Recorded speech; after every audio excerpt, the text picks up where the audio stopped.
Hello and welcome to the Mill Creek View CEO Special with me, your host, Steve Abramowitz, where I interview the best business people and entrepreneurs.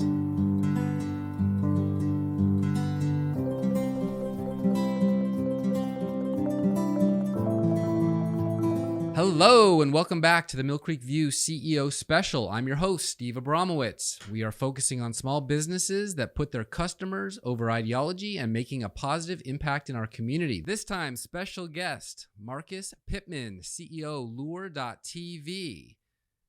But first, for more information about the Mill Creek View Tennessee podcast, visit us anywhere you get your podcasts and socials at Mill Creek View Tennessee. And while you're there, please subscribe.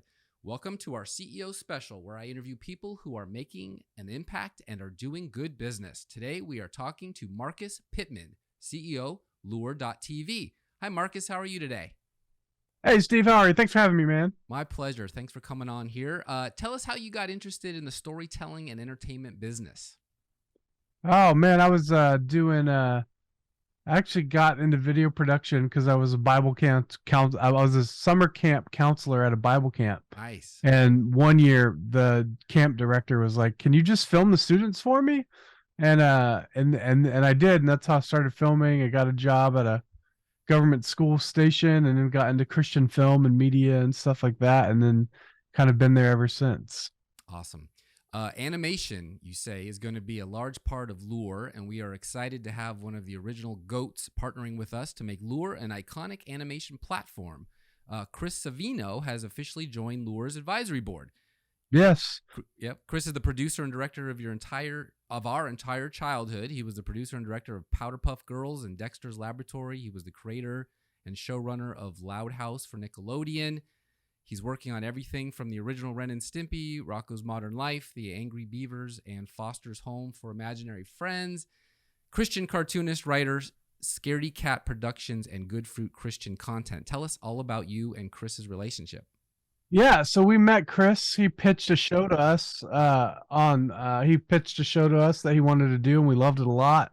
And through that time, we've just developed a really strong relationship, and we asked him to join our board and work with our other animators, the young animators, some animators who haven't worked in a major studio, other animators who have worked in it for major studios, but basically just to be there for all these animators so that they can spring off questions or get some tips or advice on their projects. And so that is mainly what Chris Savino will be doing. He'll just be there to encourage and support upcoming animators and stuff. And really, just the great thing about having Chris is just, this guy is like, I feel like this is like the same kind of asset for your company as like hiring Elon Musk or something. Like, this guy's done hundreds of millions of dollars in IP, Powerpuff Girls, Dexter's Laboratory. He's managed expensive productions and whatnot, and he's on our side. So it's a big deal. It is a big deal. And how did it all start? How did Lure start? No, How did Lure start, and how did Chris get wind of it and decide to jump on board? I'm not sure how Chris got wind of it. I think he was looking for work, and he came to us to ask sort of, he had this idea for a show, and he talked to Jason Farley. Jason Farley would know more about the details of the first meeting, but I went and had lunch with him. Me and John Speed, our other founder, had lunch with him a few times. And it's just been amazing. It's been an amazing gift to Lure, and we're excited to have him on board. Great. And let's see, with HBO, Time Warner, and now Discovery merging into one entity called Max, smaller niche brands can rise into the light, exactly like they did when cable TV took over America to split the audience away from the 4 antenna TV channels. Where does Lure.tv fit in? So we're like the MTV of conservative entertainment. So back in the 80s, when everything was moving away from 4 TV channels and moved to cable, when you had all these niche brands like Food Network and Cartoon Network and Comedy Central, all these sort of brands started coming up, 80s, 90s, that sort of thing. And so basically what we're doing with Lure is we think it's a great time now for niche streaming networks to really sort of take advantage and propel themselves to become a dominant brand in society, just like with the major streaming brands. And so That's what I'm excited about. Lore is just basically we just want to be the punk rock independent art house of Christian entertainment. So Nice, the punk rock. I like that. The strike, the Screenwriters Guild strike, is, of what I understand, all about streaming rights for writers. Is that slowing you down any? no, not at all. But we look for people that want to work, and that are capable of building everything out on their own. The problem with the unions is they overinflate the cost of production, and they make it hard for if I'm a lighting guy on the set, I can't hold a camera when they need help. It's against the union rules for me to do other jobs.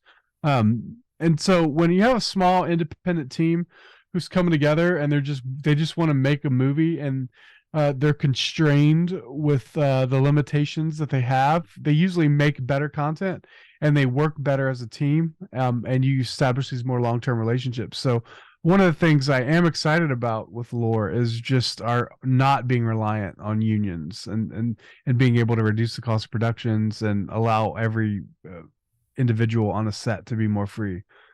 So that's, yeah, the unions are not helpful to the film industry as a whole. Yeah, very liberating to not have to worry about that.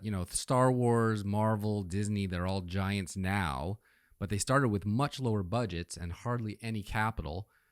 You, I guess, fall under the Christian film industry, and it's never really built their own unique, original intellectual property. Bible stories are not unique individual properties, right? Right. And the content they make is diluted to the point that even they become a joke, unfortunately. Your storyline is harmless to everyone, thus making it impactful to no one. No, sorry, they are. Of all the people in the film industry, though, Christian movies are the lowest risk from plot point to content, you say. You want to talk about that a little bit? Yeah. I think most of the Christian films that we know of base themselves off of free IP, right? So basically stories of the Bible, that sort of thing. Probably not since VeggieTales have we had our own unique brandable IP that wasn't necessarily directly connected to Bible story characters, right? So Chosen, for example, is massive production, but it's not original in the sense that it's just retelling the story that already exists. So what we're trying to do with Lore is we're trying to create original stories, movies, TV shows that aren't necessarily faith-based, that actually fight the culture and mock the left in the same way the left mocks us and makes fun of us. We don't have a real venue for streaming media that fights back. That's why we don't call ourselves faith-based entertainment. We call ourselves based faith entertainment. Base faith entertainment. I love that. Yeah, and you can't really make action figures like Star Wars did to help pay the bills with the Jesus and the Mary and the apostles and all that kind of thing. Right. And speaking of that, you are quoted as saying A Muppet Christmas Carol was your favorite movie of Christmas specials and perhaps one of the best Muppet movies in the post-Jim Henson era. But more than that, it's perhaps one of the best Christian movies of all time. Tell us why you decided to tell everybody you love that one. Yeah, well, well, the Muppets are amazing because they allow you to just retell a story however you want. Same way, it's in some ways, same way the VeggieTales did. They could retell these stories however they wanted, and they used comedy and stuff like that. And so the Muppets are incredible because, especially the Muppet Christmas Carol, you have this pretty Christian story of Scrooge, and he's being shown how his life impacted the world and the culture and all these sort of things. But then, like, what's amazing about it is how they stuck to the book so well. And then even to the point of Kermit the Frog referencing Jesus Christ and going to church. So you don't get that on any Disney movie anymore. And in fact, if they were to redo it, they would probably cut that scene out nowadays. But yeah, I think that was directed by Frank Oz, who was the voice of Yoda and all that. And both Frank Oz and Steve Whitmire, I think, were the two originals. Well, Frank Oz came up with Jim Henson, and then I think Steve Whitmire came later, but trained under Jim. And they both got fired by Disney. Like Frank Oz is like the voice of Yoda, like he's all these amazing characters. Dark Crystal, and then Carol Spinney, who was obviously the original Big Bird and Oscar the Grouch and stuff. We don't have he's retired, or he might have died. I'm not sure, but so we're losing all this original Muppet generation. They're being replaced by Disney employees who just do whatever they want to do. And then I haven't seen the movie yet, but the new Muppet Mayhem movie that just came out about the band, their main star is what is her name? She's I don't remember. I can't even think of her name because I can't stand her that much. Not Lizzo, is it? Huh? Lizzo? No, it's she had her own late night show on NBC, but she was a YouTuber. Her YouTube channel was called Supergirl. She had like 10 million subscribers.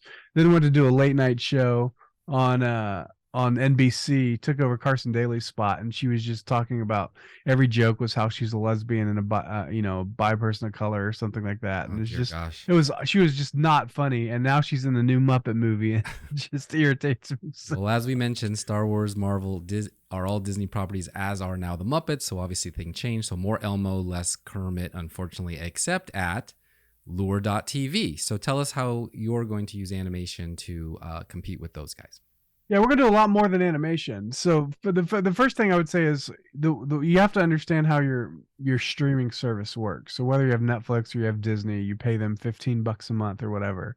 And that $15 goes into funding. Half of that $15 probably goes in towards production, right? So you're paying for content to be on the platform. The other half of that $15 goes towards, operations and profit in the business. So the problem is that percentage that goes towards productions, you don't have any say in where that money goes. You just hope they create a good show that's not woke, that doesn't blast you with a counter worldview or whatever. You hope that happens, and every now and then they'll release a show that's unique like that. But most of the time, your money goes towards funding woke movies and TV shows that you probably don't want your kids to see. So what we're doing is we're allowing the monthly subscriber to actually spend their monthly subscription funding those movies and TV shows. So you'll actually get, hold on, my dog is barking. That's okay. But you'll actually get what we call in-game currency called loot, and every week you'll be able to spend you'll be able to spend that loot funding movies and TV shows. Oh, fantastic. Okay, well, we all love that Kevin McAllister scene in Home Alone where he goes to the church and meets the grandfather, and that's the happily ever after at the end. So the fact that I think that was Touchstone, I think that was John Hughes, and I think that means that those movies are yeah. Home Alone's one of the best Christian movies of all time too. How so? Well, I mean, you have this basically Kevin McAllister, dealing with selfishness and wanting his family to leave. There's a whole YouTube video on this, but basically what you see, and I'll just give like the 10,000 foot view, but you see he's on his own. He has to learn to live on his own. He realizes that he shouldn't have ever wished for his family to go away, and then he goes to there's a scene where he goes to Santa. And Santa, like, he just is exposed as a fraud for him, right? And then he goes into the church, and when he goes in the church, he sees the old man. But in the scene where McAllister bought the toothpaste and toothbrush, the old man like puts his hand down on the glass, and you see a hole, a damaged hand right through the top and the bottom, right? And then he goes to church, and he meets the old man still with a bandage in the church, and it's never mentioned why he has a bandage on both hands, why he has that sort of, and it goes all the way through, and then you see immediately after he's at the church, he sits at the dining room table where he's praying, and his family never prayed, if you remember that. The family never prayed, and he sits in between two angels and he prays, and then at that point he gets the strength from God to be able to like fight the bad guys and is reunited with his family after repentance. It's amazing. It's an amazing story. It's not coincidental. I thought it was all about slapstick and making no. two wet bandits pay. But yeah, okay, great. Well, Oh yeah, that's a good story. Is subtle like that, yeah. right? Like, so all our Christian movies just beat you over the head with that altar call message, and it's all for feminine women. It's just all this Hallmark pure flick sort of thing. And that's what you And say at Lure. You say we don't want to make Christmas movies we don't want to make Christmas movies Christian again. We want to make every movie Christian. We believe the reason these Christmas classics are not because they are about Christmas, but because they're about Christianity. right, that's right. So everything about Christmas is about Christianity. So that's what makes it great. Except for that Mel Gibson Santa Claus one where it's all about shooting up the bad guys and whatnot. I haven't seen that one yet. Okay, don't see it. I think it's called Fat Man. Lure's risk is greatly reduced, meaning we can fail over and over and over again, pushing the boundaries of art, creating new ideas and IP, breaking the mold. We can truly be an independent and experimental art house and taking on more creative risk without as much financial risk. Tell us about the business model of Lure. Yeah, so the way it works is the filmmakers will actually pitch to the monthly subscribers, so the monthly subscribers can fund movies and TV shows that they want to see. And then because of that, we don't buy any content on debt. Every other streaming platform is buying, like hundreds of millions of dollars in content. And they're hoping that their audience likes it. For us, we don't actually premiere any content until the audience has bought it. And so that's sort of the value of our streaming network is because by the time we know a production is going into production, we know that the audience already wants it, because they've already voted with their dollars to get it made. And so that allows the artists, when they're on set, because the audience has already paid for their production, they can take way more creative risk. They don't have to worry about like the studio coming in and saying, "Oh, you got to do this," and "Oh, you got to do that," and "You got to change this and change that," and put a diversity character, an LGBT character in it. At this point, they don't have to do any of that. They can just make the movie that they want, that the audience trusted them to make. And so that's our benefit, and it allows artists to fail. They might take this money, make a movie, and the audience absolutely doesn't like it, and they'll know not to do that kind of movie again. Yeah, right? The freedom to fail is what makes artistic creativity either successful or not. Yeah. But it won't. But you don't have that without trying. Yeah, you don't have that on a $250 million Marvel movie. You don't have any freedom to fail. It has to be right? And a lot of product placement. Yeah, so that's why we're really going to focus on the independent market, which we don't have. We don't have an independent conservative market. Almost like a crowdsourcing of a movie project where the audience can actually be involved in the making of that film if they know the quality is going to be worth their time. Yeah, that's right. Everything is crowdsourced, right? So that's how economics works. It's just a matter of when you start that crowdsourcing project. Most of the time, people do it after the product is made. We're doing it before. So, Marcus, the Oscar ratings dropped over 50% from 2020, hit an all-time low. 2019, 29.6 million viewers. 2020, 23.6 million, trending down. And then 2021, COVID, of course, but 9.85 million. The steep ratings decline makes it clear that the American people are tired of Hollywood. Is that why you got into this? Yeah, I think so. I think most people are tired of watching. I mean, we watch the Oscars. They're just woke. It's just woke anti-Christian pulpits, right? They get up there. They talk about global warming. They talk about diversity and all this sort of stuff. And nobody really watches the Oscars for that. They watch the Oscars because there's movies they really like and appreciate and want to see succeed and win an award. And so when you take that part about whether or not the movie is truly succeeding away, people just lose interest. And then you get rid of like the hosts like, Ricky Gervais or any sort of edgy host, and you put the absolute, like, I mean, like this year, I think it was this year, they had like 3 hosts. They were absolutely terrible. And I think there was a year when they had no hosts. There was a year when they did no host because they fired Kevin Hart because he made a gay joke. Right. And so they fired him from doing it. So then they just decided not to have any hosts that year. Then they brought back, I mean. Well, was it Chris Rock got slapped at the Oscars? Was that the Oscars or was that something? Yeah, that one happened. Yep. Chris Rock got slapped in the face by Will Smith, which was probably the best thing that's ever happened to the Oscars in terms of ratings. Everybody was tuning into the Oscars. I didn't even know the Oscars were happening until I looked on Twitter and saw people talking about it, and we went and went and cut it on.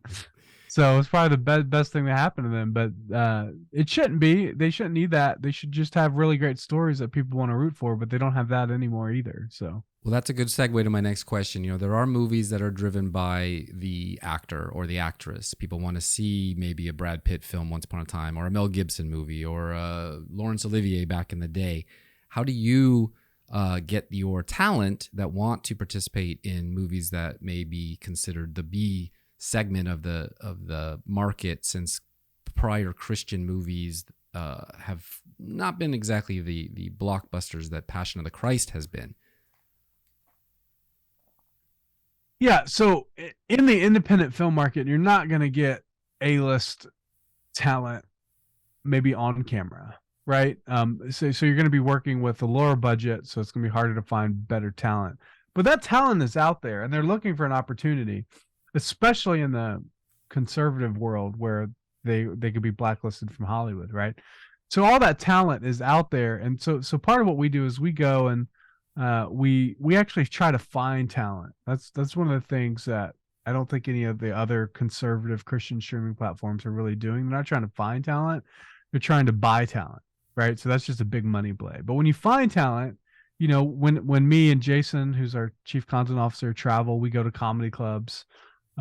We try to find just talent that hasn't been given an opportunity or won't be given an opportunity. And that's really how you really build a cultural institution as opposed to just buying talent. And we've seen this, like this happens in business over and over and over again, and it doesn't work. It only works in sports, but it doesn't work in terms of keeping an audience, right? So like if I do a big trade from one NFL team to another NFL team, the trade isn't what's going to increase my audience size or my ticket sales. It's whether or not that team is good, right? Right. The trade helps make the team good, for sure it does.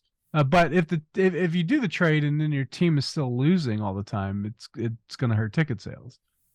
So when we look at like video gaming for like Twitch streaming or whatever, you know, they Microsoft paid $100 million for one talent to come to their streaming platform to build their streaming platform up, and like it completely failed, even though they spent $100 million on one guy.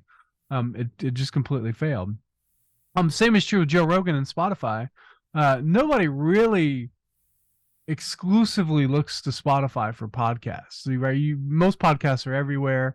Joe Rogan's one of the only instances where it's really an exclusive podcast deal on Spotify, and that's unique. But it hasn't lifted Spotify to new horizons. They're probably just as memorable as they were before, but people just have to go to Spotify to listen to Joe Rogan, right? They're not being introduced to any new things on Spotify. Right. So like we see this like this just spending a lot of money on talent doesn't necessarily build a platform. It just doesn't.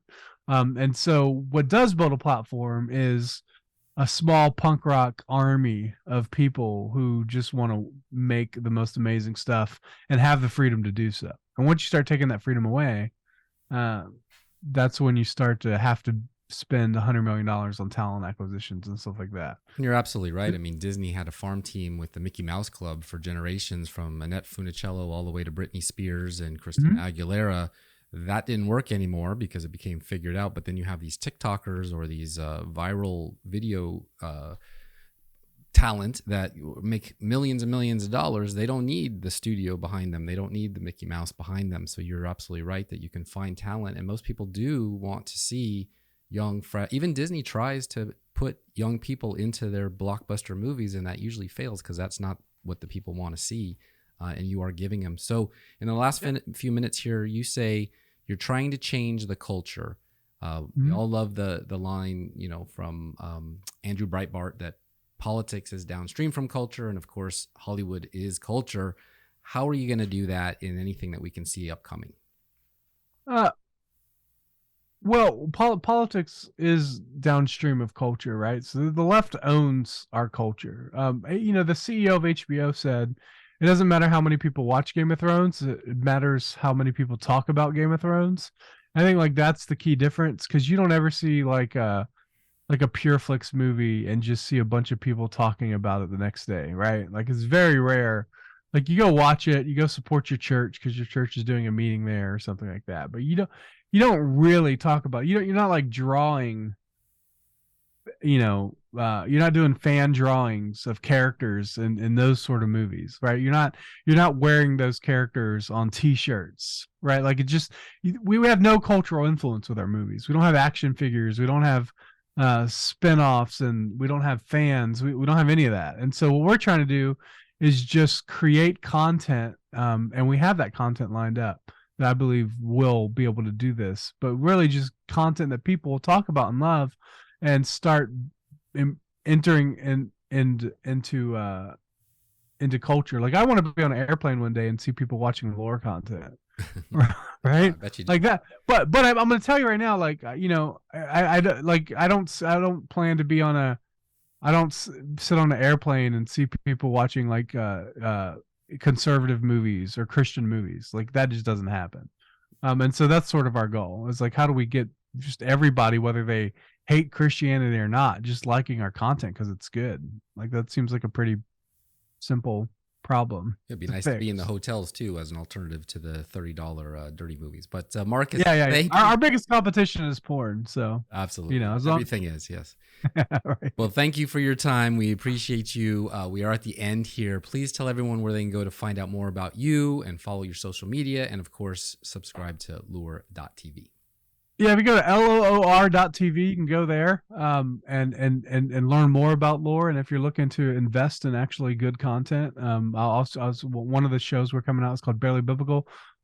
It's an animated TV show where teddy bears reenact the most violent Old Testament Bible stories. We have another show coming out called Churchville, which is like The Office meets sketch comedy show. But it's about two competing pastors, two competing megachurch pastors trying to get each other's members. Really funny show. So a lot of really great content. We have movies and TV shows and documentaries that are all going to be able to be funded. We have 40 projects lined up in the queue to be able to present to audience and to our audience. And I'm excited to get everybody there. So if you're looking to invest, or you're looking to just be a member or subscriber, just go to loor.tv. I'm excited to see that content. Thanks again for coming on with us. All right. Thank you. Welcome to my book of the day. But before I share, I want to remind everyone to subscribe to the Mill Creek View podcast. Just go to Rumble or Spotify or iTunes or YouTube and hit the subscribe button and follow us. And thanks for doing it. Spencer Johnson, MD, is one of the world's most respected thinkers and beloved authors. Dr. Johnson earned a BA degree in psychology from the University of Southern California, an MD degree from the Royal College of Surgeons, and medical clerkship at the Mayo Clinic and Harvard Medical School. More than 46 million copies of Spencer Johnson's books are in print worldwide in more than 47 languages. In his Who Moved My Cheese? Cheese is a metaphor for what you want in life, be it in good job, a loving relationship, money or possessions, health or spiritual peace of mind. And the maze is where you look for what you want, the organization you work in, or the family or community where you live.